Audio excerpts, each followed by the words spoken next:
mencioné, es algo que no había logrado mencionar en las anteriores clases, sobre el tema de cómo se da esa transición entre una dictadura por la de Aramburu a la de Frondizi, básicamente poniendo condiciones. ¿Sí? No se va a dar gratuitamente. Y la condición es sencilla, peronismo no. De ahí en adelante negociamos todo lo que quieras, porque la sociedad se estaba desperonizando según Aramburu, entonces no tenía que volver a eso. Ahora, eso conlleva algo. En palabras de una banda viejita, ustedes, a mí más o menos, lo reprimido cuando está cautivo te pide salir. Sí, callejero, por si acaso. Cualquier cuestión que uno reprima va a quedar ahí contenida y hasta se va a generar cierto anhelo por eso. ¿A qué voy con esto?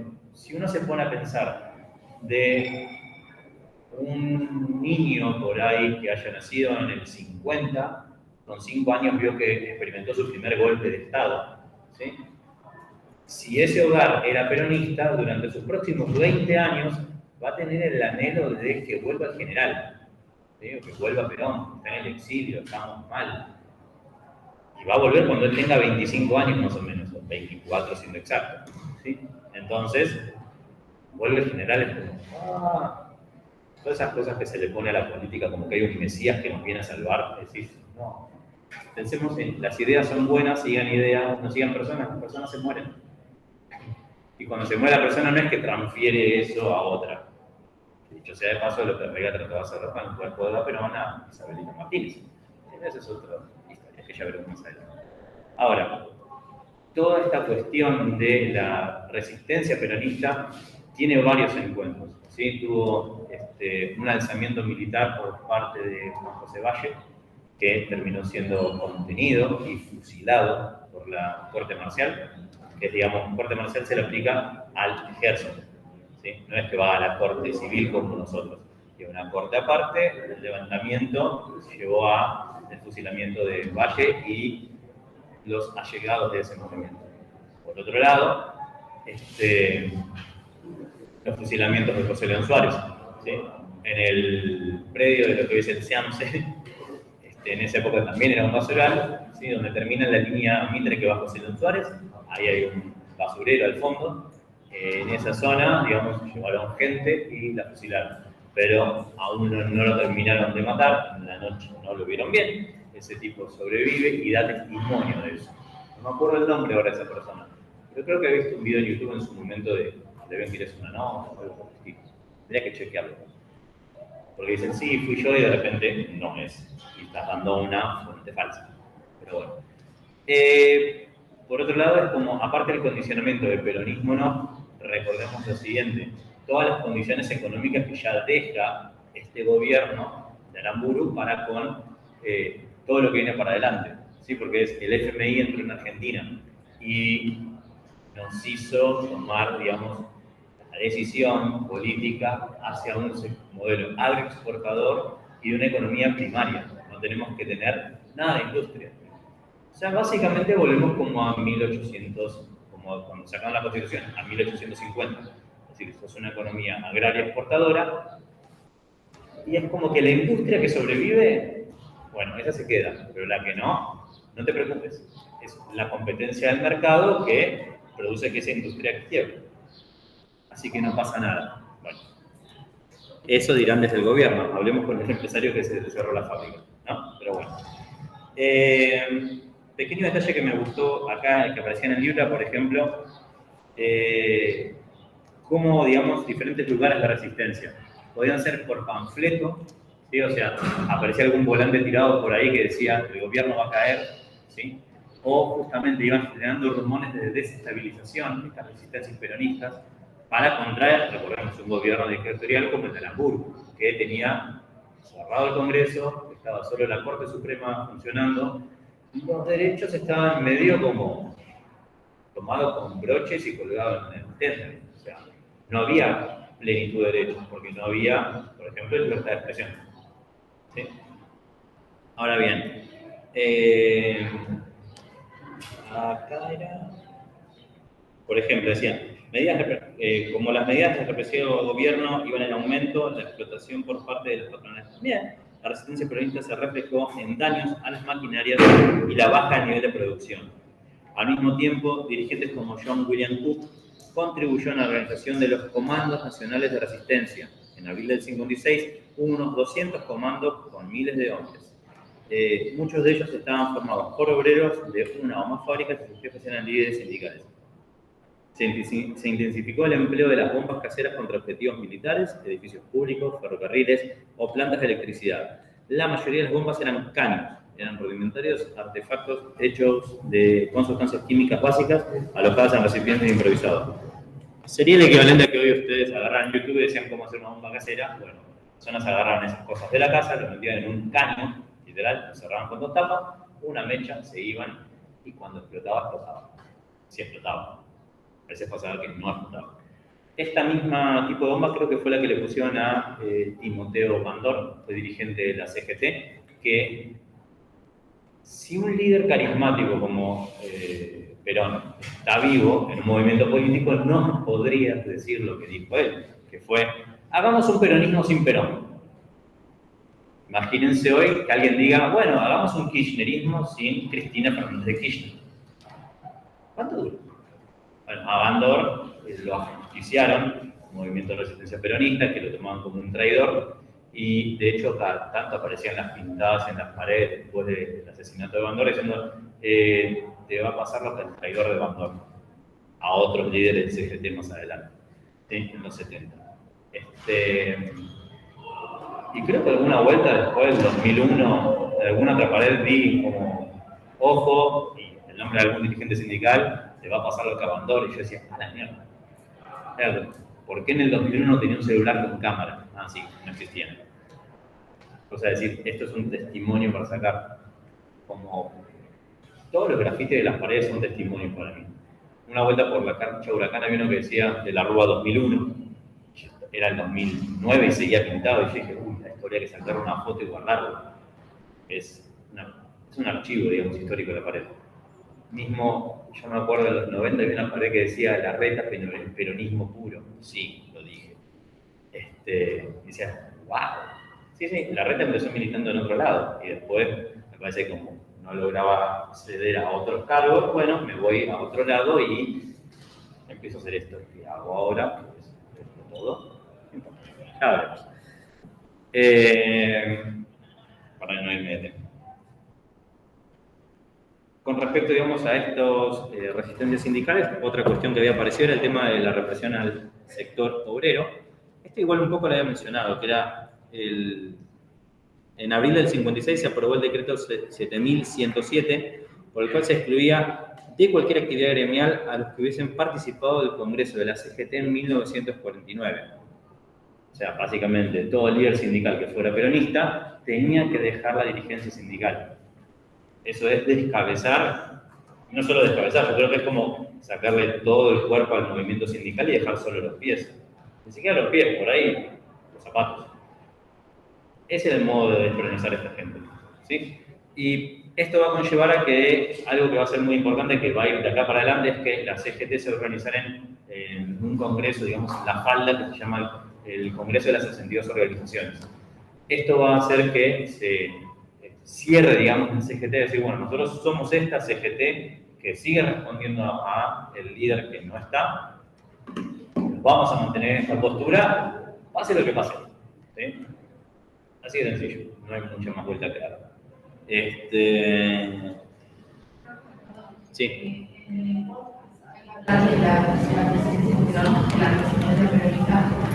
No, porque eso ya es posterior a la. Exacto, es solo, digamos. Claro, por eso, es solo en el trabajo práctico, digamos, el audio podcast, deben hablar desde, por ejemplo, 1946 al 55. Esto es posterior. Exacto, sí. Después les voy a preguntar si les pareció, una vez que tenga los audios recortados de todos, les voy a preguntar qué les pareció, si bien o mal este modo de hacer el trabajo práctico. Si no les gusta, ok, cambiamos. Pero me pareció algo diferente para probar y no hacer la típica linealidad de un Google Doc o responden la pregunta 1, 3, 4 y 5 de esta página. Quería probar algo. vamos a ver los resultados finales y después lo charlaremos a ver qué opinan. Todo esto va a llevar, digamos, a 1958 y las elecciones por las cuales Frondizi va a acceder al poder, ¿sí? Pero Frondizi cuando sube al poder, de nuevo, ya veremos después el próximo lunes bien al fondo de la presidencia de Frondizi, pero cuando sube al poder, sube con el condicionante de peronismo no, ¿sí?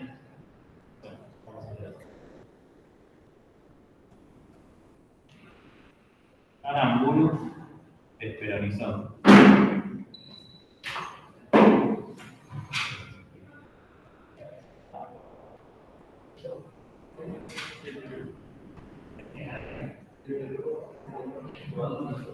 Desperonizó la sociedad. ¿Sí? Y esa es la condición, la base para el gobierno de Frondizi. Recuerden que a nivel historiográfico puede haber dos posturas. Podemos pensar desde 1955 en adelante como la resistencia peronista o democracias tuteladas.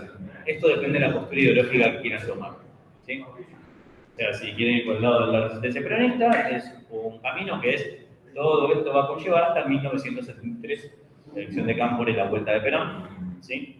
O la democracia tutelada que llevaría hasta 1983, ¿sí? Porque después de ahí ya, digamos, las elecciones democráticas va a ir más resultados. Pero bueno, en el caso de Frondizi la condición es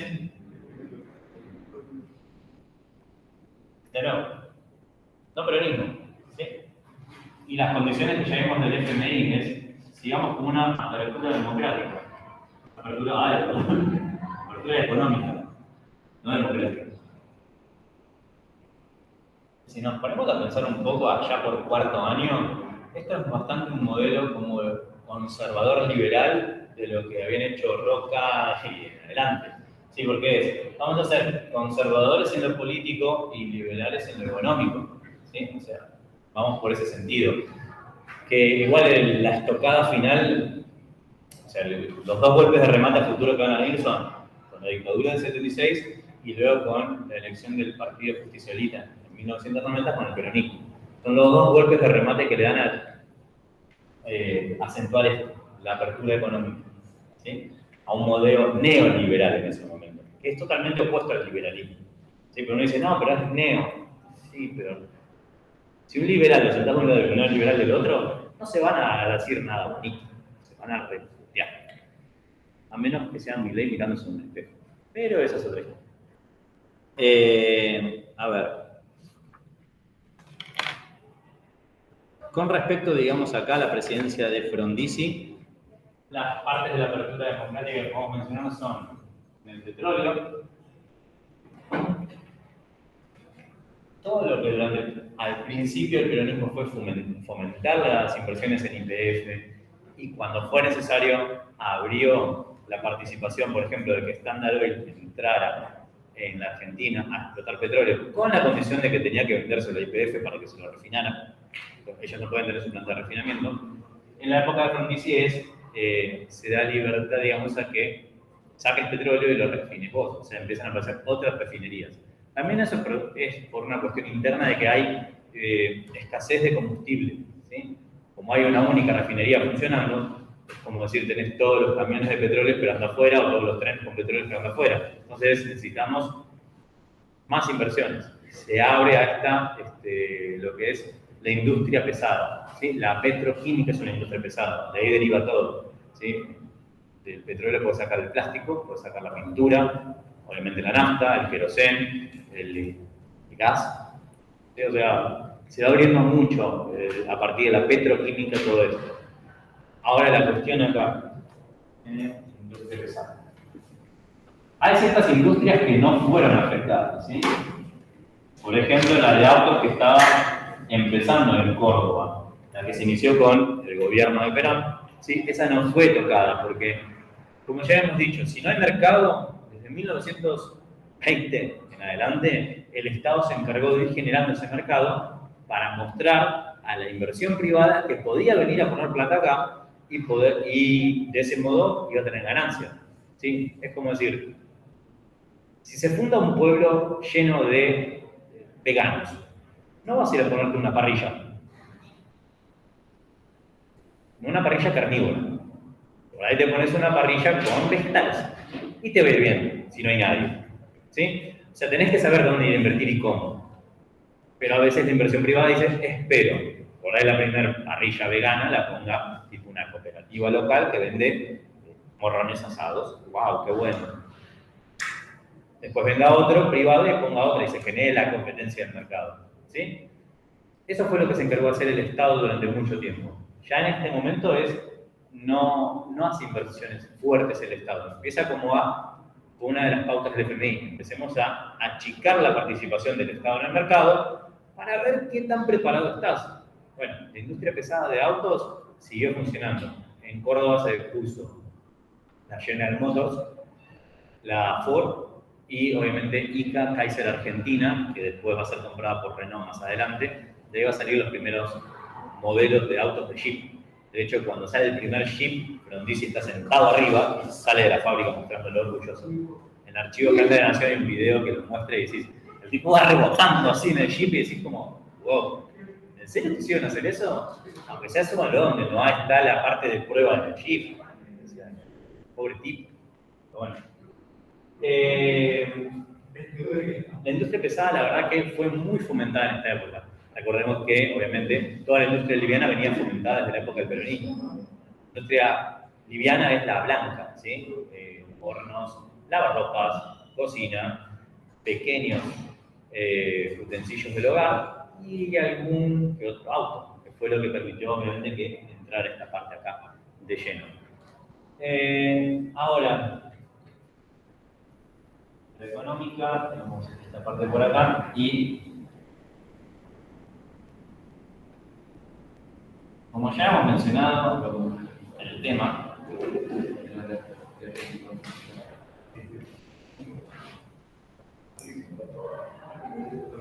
habíamos mencionado el tema de la resistencia peronista, ¿sí? Esto igual es, como les digo, es una introducción a todo lo que es a fondo después de la presidencia Frondizi que queremos la próxima semana bien a fondo. Pero hay que tener presente esto. Dado el tema de las resistencias peronistas, el tema de los caños que ponen con explosivos, el ejército empieza a decirle como Frondizi, che, se te está descarriando esta parte, no está funcionando del todo bien, tenés que hacer algo. Bajo esa presión se va a generar lo que se llama un plan de seguridad interna, que es el plan CONINTES. Es un plan para conmoción interna del territorio, en la cual se divide el territorio para las Fuerzas Armadas para que puedan actuar en caso de conmoción interna. Hoy creo que eso está vedado por ley. El único modo que las Fuerzas Armadas accionen sobre el territorio por conmoción interna tiene que ser aprobado por el Congreso, no por el Poder Ejecutivo. O sea, cosa de que tampoco ocurra me levanto y digo, hay que salga el ejército a la calle. ¿Sí? No digo que haya ocurrido que algún presidente lo haya hecho, pero no lo pongamos a prueba. ¿Sí? Porque si no pasó con Carlos y de la Rúa mirá que podría haberlo hecho. Ahora queda como bien separado de eso. A partir de creo que la reforma del 94 eso quedó bien separado, diciendo no. Si hay conmoción interna, lo tiene que dictaminar el Congreso de la Nación, que es el que saca las leyes. No lo puede dictaminar justamente el jefe del ejército, que es el presidente. El presidente es el jefe de las Fuerzas Armadas. No puede decir, che, hay conmoción interna, saco el ejército de la calle. ¿Sí? Dentro de las posturas historiográficas, esto lo van a ver como también el puntapié para la represión. Porque si vos le decís al ejército, che, por ejemplo, Chaco, Formosa, Salta, Jujuy, Catamarca, La Rioja y Tucumán, todo eso pertenece al ejército. De Córdoba hasta La Pampa pertenece o de Córdoba hasta Ushuaia pertenece a las Fuerzas Armadas, tipo a la Fuerza Aérea. Y todo el litoral de Buenos Aires le pertenece a la Marina, para casos de conmoción interna. ¿Sí? Esa división, digamos, después encima es como que, no así como lo digo yo, pero va a ser muy... no puedo darle mucha más vuelta.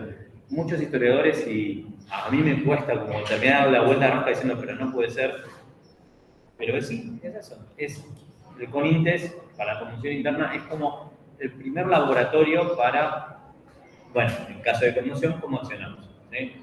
Y para 1975 el ejército va a entrar en la provincia de Tucumán, va a hacer el operativo Independencia y se va a recagar a tiros, no hay otra palabra, con la guerrilla subversiva. Lo interesante ahí es que las tapas de los diarios son buenísimas. Si en el 75 haces el operativo Independencia y a fines del 75 decís, se liquidó la subversión, 24 de marzo del 76, ¿cómo llegamos ahí? Si no quedaba nadie, ¿qué quedó acá? Pero bueno, ya lo veremos más adelante. Es lindo analizar de ese lado las posturas, digamos, de los diarios, ¿sí? Otra cuestión acá a tener en cuenta que es el tema de la educación.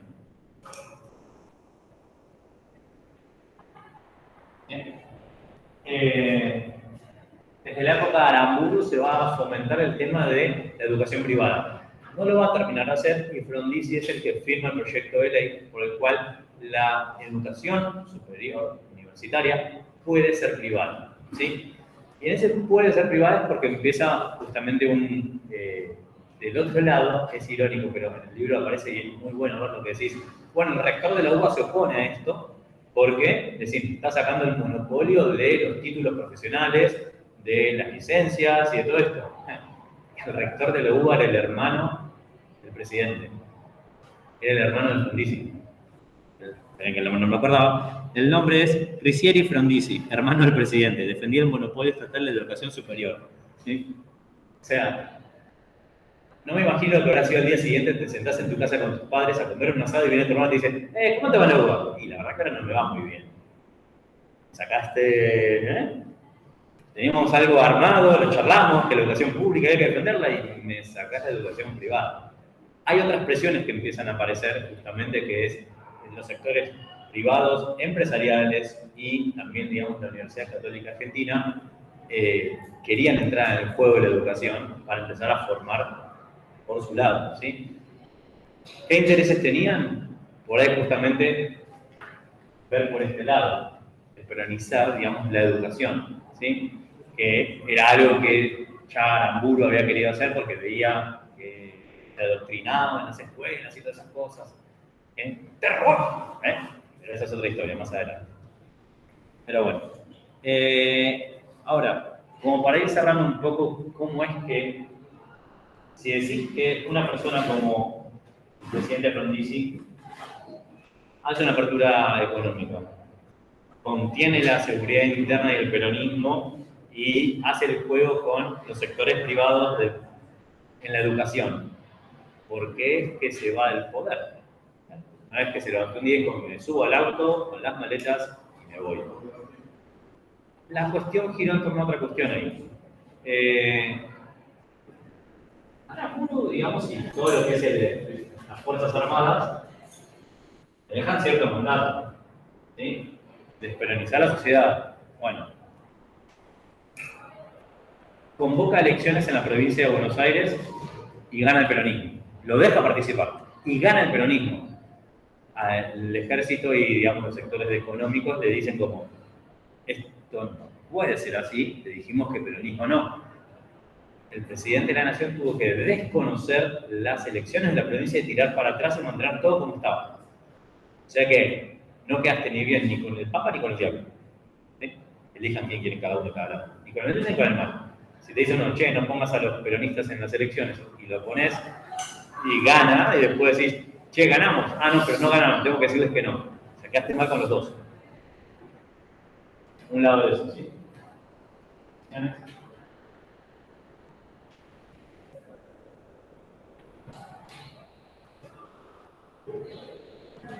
Y por otro lado, recordemos el contexto, estamos hablando de 1958 a 1962.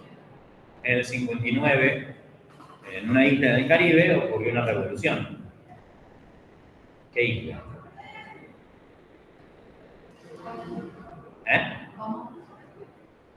¿Cómo? En una isla en el Caribe, en 1959, el 1 de enero, entran triunfantes unos barbudos así, diciendo, se fue el dictador Batista. ¿En qué isla fue eso? En Cuba. Sí, en Cuba, gracias. Esto va a sentar, digamos, el eje de lo que decimos, el contexto mundial. Tenemos una guerra fría declarada abiertamente, un sector capitalista y un sector comunista. ¿Sí? Para 1960, 62, no me acuerdo bien la fecha, a ver, un segundo. No, perdón, 1961 en Punta del Este, que es Topetitud. La OEA se convoca ahí, la Organización de Estados Americanos, o sea, de Estados Unidos hasta Chile y nosotros, todos se convocan en Punta del Este a hablar de ciertas cuestiones. Cuba va. Su delegado era Ernesto de las Armas Guevara Pincho, ¿sí? O el Che. Punta del Este está bastante cerca de Buenos Aires. ¿Sí? Recordemos que era un médico argentino que se recibió, pero después se calzó la mochila en la espalda y siguió su viaje. Llegó hasta México, donde estuvo preso por ir en contra de un gobierno de ahí. Fue preso, no me acuerdo si dictatorial o no, por eso digo de ahí. Hay detalles que debería recordar, pero la verdad que son demasiada información. Y a esta hora de la mañana, así como están ustedes, a veces a mí se me puede escapar la tortuga. En la cárcel conoce a Raúl Castro y organizan desde México todo un grupo guerrillero el 26 de julio, de Granma, para liberar a Cuba. ¿Sí? Ellos dicen liberar, otros dicen que no, bueno, de nuevo, historiografía abierta, elijan la que quieran. La cuestión es que este delegado que va a la OEA es argentino. ¿Sí? Y Frondizi lo invita a que venga a Buenos Aires a visitar a su familia en Olivos. O sea, el Che Guevara estuvo en la casa presidencial en Olivos con su familia. Imagínense para Fuerzas Armadas un barbudo comunista cruzó el río, nadie se enteró, llegó a Olivos, se vio con su familia y se fue. Es como, bueno, si con lo del peronismo no nos bastaba, encima te estás alineando con Cuba. Y acordemos algo, las Fuerzas Armadas son católicas, ¿sí? Son de corte castrense católico, ¿sí? Y en el caso argentino, nuestro modelo económico es capitalismo, ¿sí? Hay propiedad privada. Entonces, bajo estos dos factores, vos reunís a un barbudo comunista y ateo, que es sin Dios, no es lo mismo que agnóstico, valga la redundancia. ¿Sí? Igualmente, en escritos del Che te dicen, yo no creo en nada, pero la gente es libre de creer en lo que quiere. O sea, creo que esto no se lleva muy bien. Fue como, bueno, por sumatoria de cuestiones blanconintes, ¿sí? O sea, que seguía habiendo resistencia peronista, elecciones con peronismo, alineado con Cuba, lo empezaron a decir, entonces a Frondizi le dicen, gracias, habla pronto. Y ahí lo van a ir despachando del poder. Déjenme ver. Sí, listo. Ahí estamos. Justo a tiempo. La semana que viene vemos más a fondo el modelo económico de Frondizi y el desarrollismo, ¿sí? Pero por ahora con esto, digamos, como que me alcanza para ahora. Bien.